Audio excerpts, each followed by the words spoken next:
Bonsoir à toutes et à tous, ravie de vous retrouver cette nuit de retour sur le canapé de voyage. Au bout de la nuit pour vos quelques heures de lecture quotidienne, je suis avec vous ce soir jusqu'aux toutes premières lueurs du jour. Donc je vous propose de terminer ensemble, un ultime épisode ensemble, puisqu'après, eh bien, ce sera très probablement Florie qui va reprendre la suite. Un épisode d'une œuvre de Stendhal qui s'appelle Chronique italienne, écrite à la fin du 19e siècle.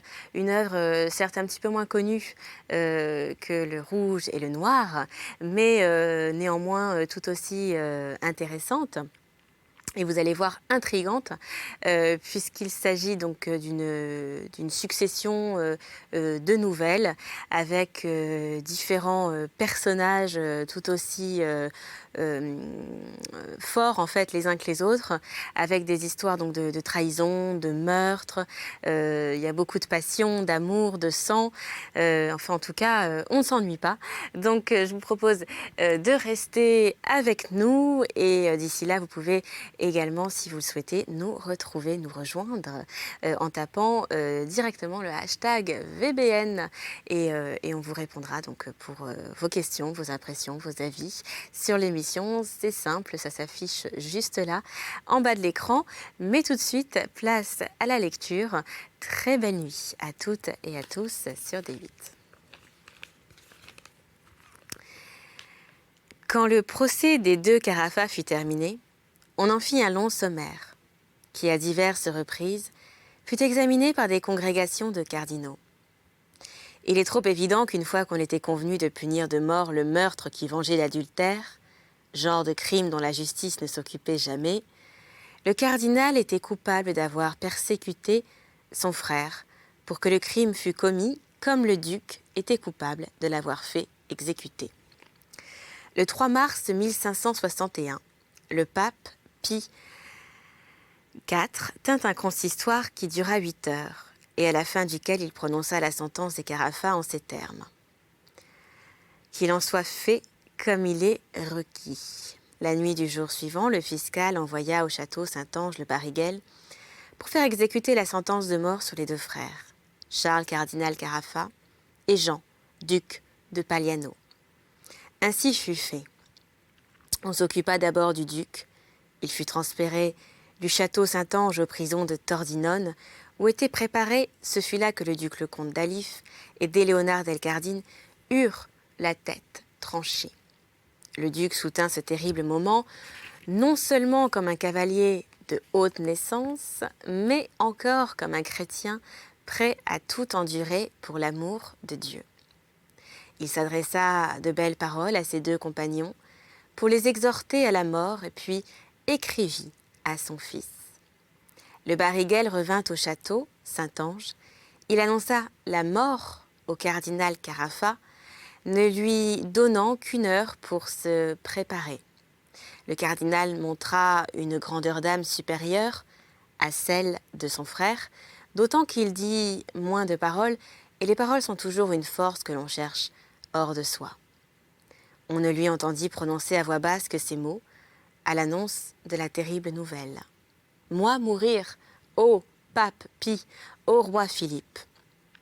Il se confessa, il récita les 7 psaumes de la pénitence, puis il s'assit sur une chaise et dit au bourreau « Eh bien faites donc !»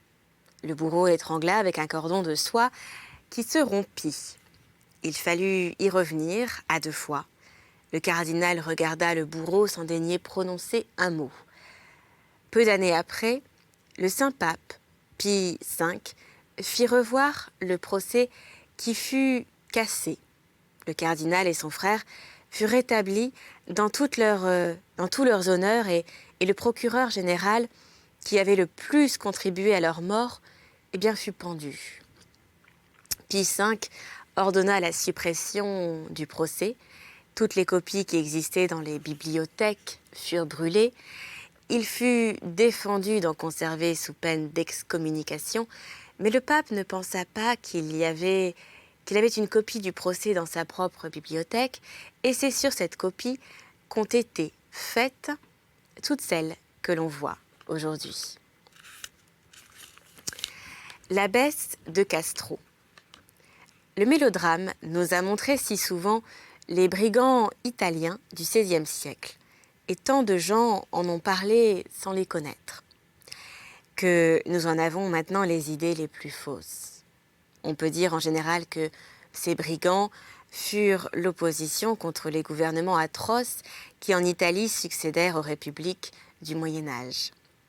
Le nouveau tyran fut d'ordinaire le citoyen le plus riche de la défunte république, et pour séduire le bas peuple, il ornait la ville d'églises magnifiques et de beaux tableaux. Tels furent les Polentini de Ravenne, les Manfredi de Faenza, les Riario d'Imola, les Canet de Vérone, les Bentivoglio de Bologne et les Visconti de Milan. Et enfin, les moins belliqueux et les plus hypocrites de tous, les Médicis de Florence.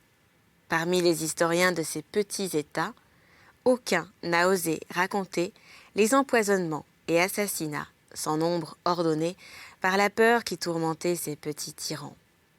Ces graves historiens étaient à leur solde. Considérez que chacun de ces tyrans connaissait personnellement chacun des républicains dont il savait être exécré. Que plusieurs de ces tyrans périrent par l'assassinat, et vous comprendrez les haines profondes, les méfiances éternelles qui donnèrent tant d'esprit et de courage aux Italiens du XVIe siècle et tant de génie à leurs artistes. Vous verrez ces passions profondes empêcher la naissance de ce préjugé assez ridicule qu'on appelait l'honneur, du temps de Madame de Sévigné, et qui consiste surtout à sacrifier sa vie pour servir de maître dont on est né le sujet et pour plaire aux dames. Alors au XVIe siècle, l'activité d'un homme et son mérite réel ne pouvaient se montrer en France et conquérir l'admiration que par la bravoure sur le champ de bataille ou dans les duels. Et comme les femmes aiment la bravoure et surtout l'audace, elles devinrent les juges suprêmes du mérite d'un homme. Alors naquit l'esprit de galanterie qui prépara l'anéantissement successif de toutes les passions et même de l'amour, au profit de ce tyran cruel auquel nous obéissons tous, la vanité. Les rois protégèrent la vanité avec grande raison. De là, l'empire des rubans. En Italie, un homme se distinguait par tous les genres de mérite, par les grands coups d'épée comme par les découvertes dans les anciens manuscrits. Voyez Pétrarque, l'idole de son temps, et une femme du XVIe siècle. Elle aimait un homme savant en grec autant et plus qu'elle n'eût aimé un homme célèbre par la bravoure militaire. Alors on vit des passions, et non pas l'habitude de la galanterie. Voilà la grande différence entre l'Italie et la France. Voilà pourquoi l'Italie a vu naître les Raphaël, les Géorgions, les Titiens, les Corrèges, tandis que la France produisait tous ces braves capitaines du XVIe siècle, si inconnus aujourd'hui, et dont chacun avait tué un si grand nombre d'ennemis. Je demande pardon pour ces rudes vérités. Quoi qu'il en soit, les vengeances atroces, nécessaires, des petits tyrans italiens du Moyen-Âge concilièrent aux brigands le cœur des peuples. On haïssait les brigands quand ils volaient des chevaux, du blé, de l'argent, en un mot tout ce qui leur était nécessaire pour vivre.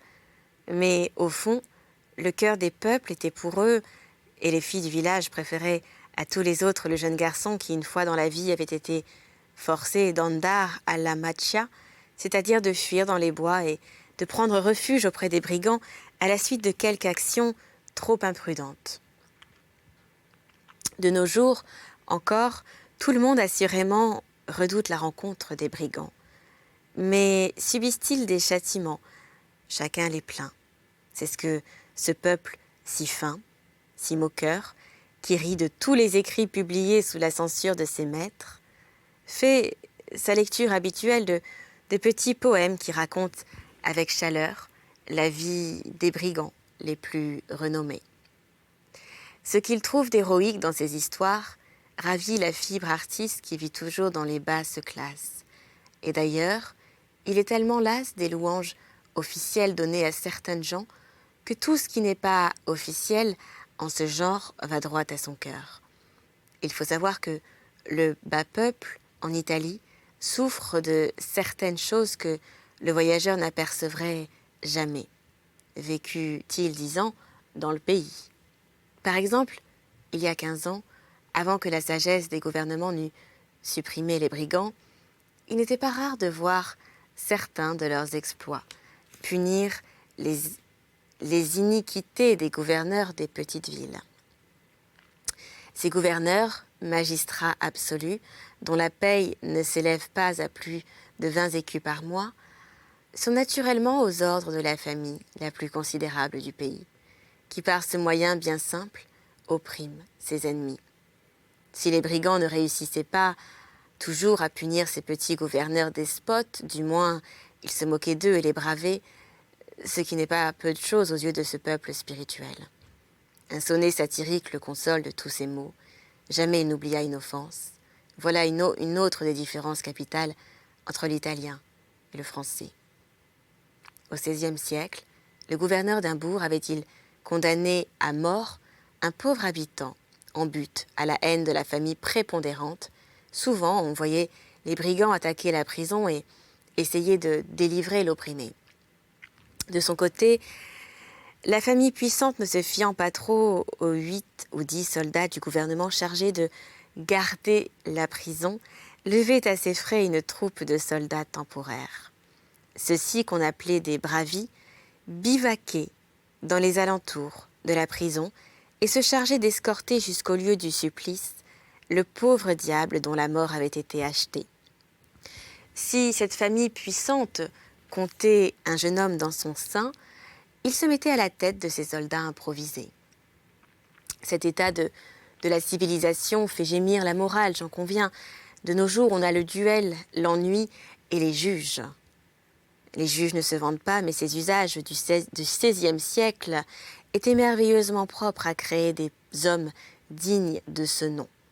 Beaucoup d'historiens, loués encore aujourd'hui par la littérature routinière des académies, ont cherché à dissimuler cet état de choses qui, vers 1550, forma de si grands caractères. De leur temps, leurs prudents mensonges furent récompensés par tous les honneurs dont pouvaient disposer les Médicis de Florence, les d'Este de Ferrare, les vice-rois de Naples. Un pauvre historien nommé Giannone a voulu soulever un coin du voile, mais comme il n'a osé dire qu'une très petite partie de la vérité, et encore en employant des formes dubitatives et obscures, il est resté fort ennuyeux, ce qui ne l'a pas empêché de mourir en prison à 82 ans, le 7 mars 1758. La première chose à faire lorsque l'on veut connaître l'histoire d'Italie, c'est donc de ne point lire les auteurs généralement approuvés. Nulle part on a mieux connu le prix du mensonge, et nulle part il ne fut mieux payé. Les premières histoires qu'on ait écrites en Italie, après la grande barbarie du IXe siècle, font déjà mention des brigands et en parlent comme s'ils eussent existé de temps immémorial. Voyez le recueil de Muratori, lorsque par malheur, pour la félicité publique, pour la justice, pour le bon gouvernement, mais par bonheur pour les arts, les républiques du Moyen-Âge furent opprimées. Les républicains les plus énergiques, ceux qui aiment la liberté plus que la majorité de leurs concitoyens, se réfugièrent dans les bois. Naturellement, le peuple vexé par les Baglioni, par les Malestati, par les Bentivoglio, par les Médicis, aimait et respectait leurs ennemis. Les cruautés des petits tyrans qui succédèrent aux premiers usurpateurs, par exemple, les cruautés de Com, premier grand-duc de Florence, qui faisait assassiner les républicains, réfugiés jusque dans Venise, jusque dans Paris, envoyèrent des recrues à ces brigands. Pour ne parler que des temps voisins de ceux où vécut notre héroïne. Vers l'an 1550, Alphonse Piccolomini, duc de Monte Mariano, et Marco Sciarra dirigèrent avec succès des bandes armées qui, dans les environs d'Albano, bravaient les soldats du pape, alors fort braves. La ligne d'opération de ces fameux chefs, que le peuple admire encore, s'étendait depuis le Pô et les marais de Ravenne, jusqu'au bois qui alors couvrait le Vésuve. La forêt de la Fagiola, si célèbre par leurs exploits, située à 5 lieues de Rome, sur la route de Naples, était le quartier général de Sciarra, qui, sous le pontificat de Grégoire XIII, réunit quelquefois plusieurs milliers de soldats. L'histoire détaillée de cet illustre brigand serait incroyable aux yeux de la génération présente, en ce sens que jamais on ne voudrait comprendre les motifs de ses actes. Il ne fut vaincu qu'en 1592, lorsqu'il vit ses affaires dans un état désespéré. Il traita avec la République de Venise et passa à son service avec ses soldats les plus dévoués.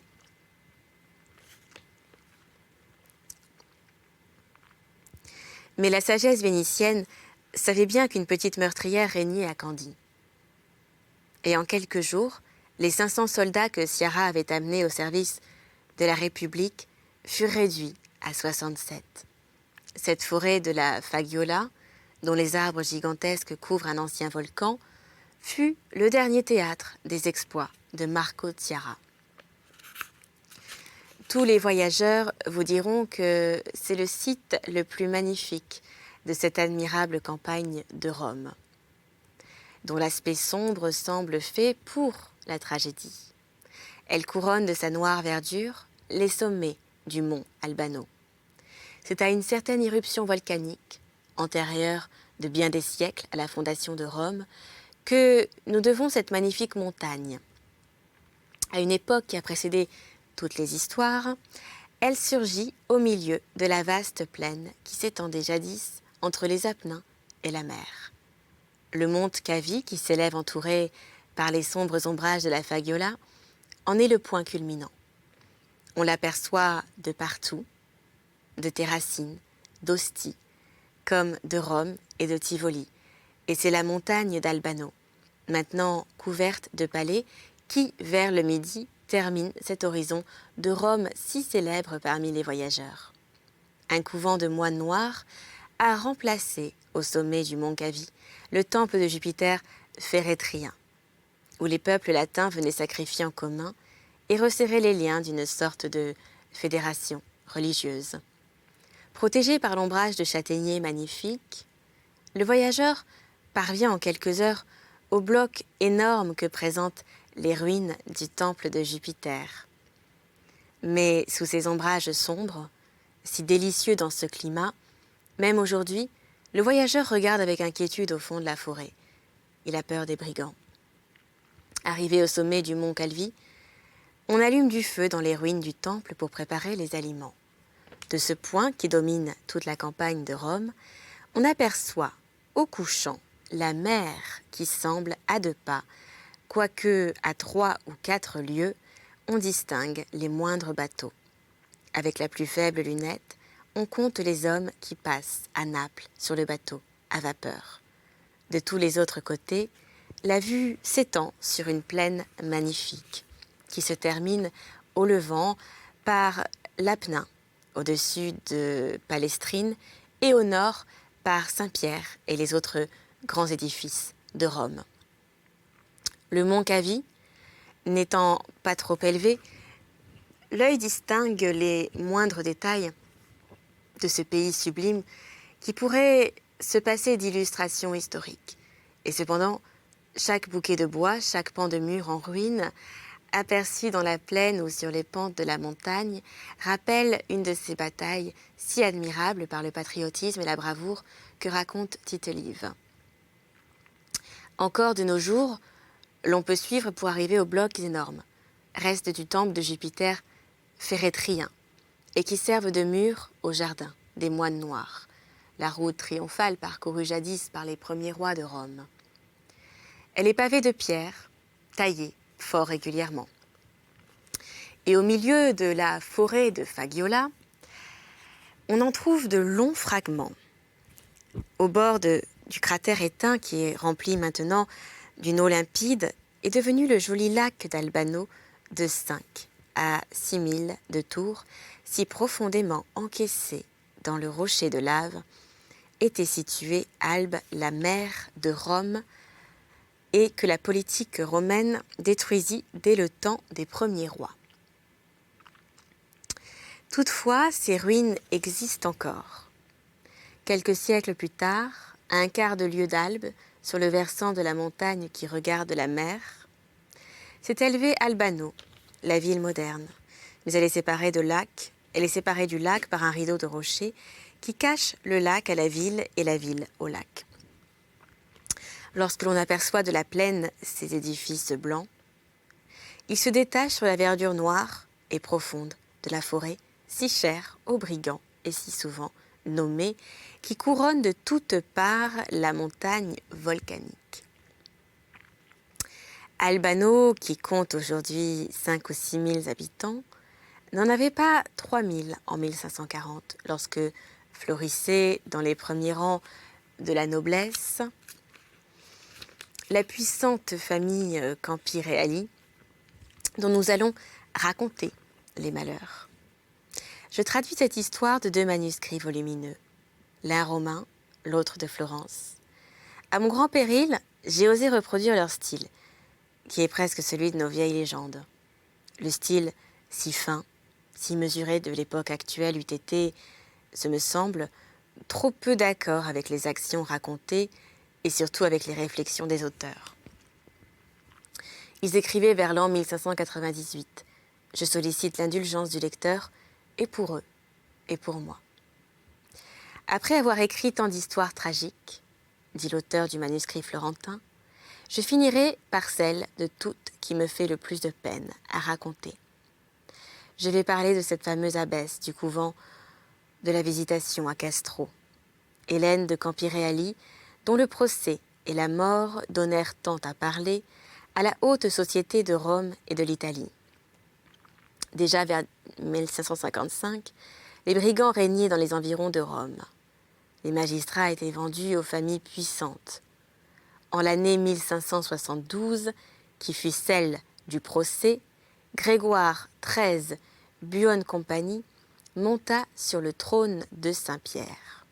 Ce saint pontife réunissait toutes les vertus apostoliques. Mais on a pu reprocher quelques faiblesses à son gouvernement civil. Il ne sut ni choisir des juges honnêtes, ni réprimer les brigands. Il s'affligeait de crimes et ne savait pas les punir. Il lui semblait qu'en infligeant la peine de mort, il prenait sur lui une responsabilité terrible. Le résultat de cette manière de voir fut de peupler d'un nombre presque infini de brigands les routes qui conduisent à la ville éternelle. Pour voyager avec quelque sûreté, il fallait être ami des brigands.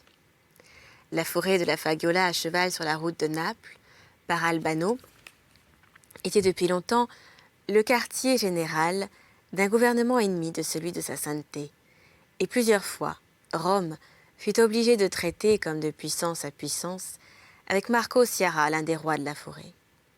Ce qui faisait la force de ces brigands, c'est qu'ils étaient aimés de paysans, leurs voisins. Cette jolie ville d'Albano, si voisine du quartier général des brigands, vit naître en 1542 Hélène de Campi-Reali. Son père passait pour le praticien le plus riche du pays. Et en cette qualité, il avait épousé Victoire Carafa, qui possédait de grandes terres dans le royaume de Naples. Je pourrais citer quelques vieillards qui vivent encore et ont fort bien connu Victoire Carafa et sa fille. Victoire fut un modèle de prudence, de génie. Mais malgré tout son génie, elle ne put prévenir la ruine de sa famille. Chose singulière, les malheurs affreux qui vont former le triste sujet de mon récit ne peuvent ne peuvent, cela me semble, être attribuées en particulier à aucun des acteurs que je vais présenter au lecteur. Je vois des malheureux, mais en vérité je ne puis trouver des coupables.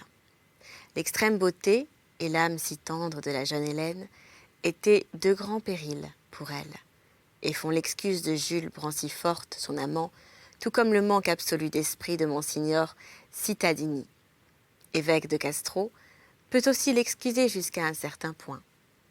Il avait dû son avancement rapide dans la carrière des honneurs ecclésiastiques à l'honnêteté de sa conduite et surtout à la mine la plus noble et à la figure la plus régulièrement belle que l'on put rencontrer. Je trouve écrit de lui qu'on ne pouvait le voir sans l'aimer.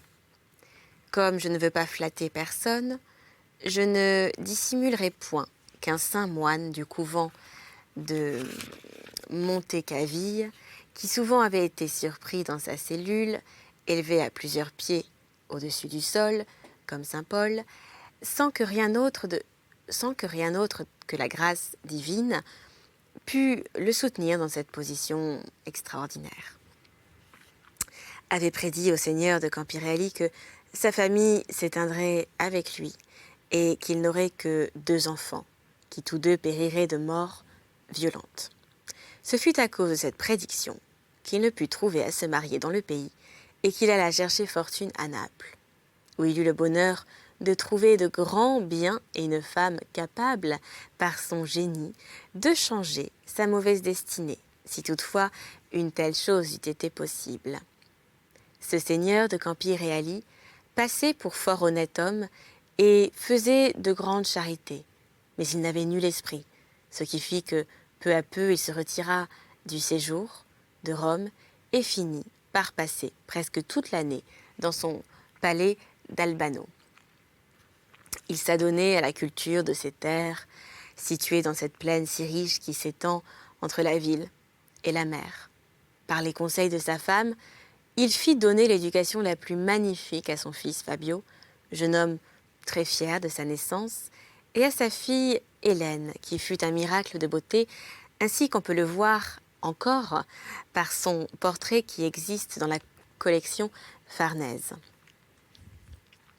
Depuis que j'ai commencé à écrire son histoire, je suis allée au palais Farnèse pour considérer l'enveloppe mortelle que le ciel avait donnée à cette femme, dont la fatale destinée fit tant de bruit en son temps et occupe même encore la mémoire des hommes.